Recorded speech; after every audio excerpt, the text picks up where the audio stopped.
বালির যুবকের আজব কারসাজি, রাজ্যপাল পরিচয় মন্ত্রীদের ফোনের অভিযোগ।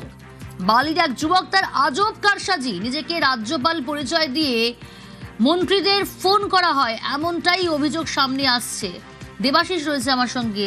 দেবাশিসে তো আজব কাণ্ড বালির সেই যুবকের, কিভাবে পুলিশের জালে সেই যুবক? শুধুমাত্র রাজ্যপাল নয়, কয়েকদিন আগে মন্ত্রী অগ্নিমিত্রা পলকে মধ্যপ্রদেশের মুখ্যমন্ত্রী হিসাবে ফোন করে এবং তাকে জানায় যে অভিজিৎ মন্ডল বলে একটি যুবক যাবে, তাকে যেন সব রকম হেল্প করা হয়।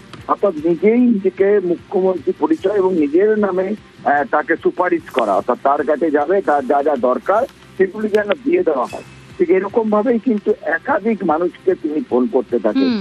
গতকাল দুধ কুমার মন্ডল, রাজ্যের কৃষিমন্ত্রী, তাকে ফোন করে বলা হয় যে নাকি RN রবি অর্থাৎ পশ্চিমবঙ্গের রাজ্যপাল বলছে অভিজিৎ মন্ডল বলে এক যুবক যাবে, তাকে সব রকম সাহায্য করে দিতে হবে, এরকমটাই কিন্তু দাবি জানায় দুধ কুমার মন্ডল বাবু। তার কিন্তু সন্দেহ হয়, তখন সে পুলিশকে এই নাম্বারটি জানায়। পুলিশ ট্র্যাক করে দেখে যে বালি থেকে এই ফোন করা হয়েছে।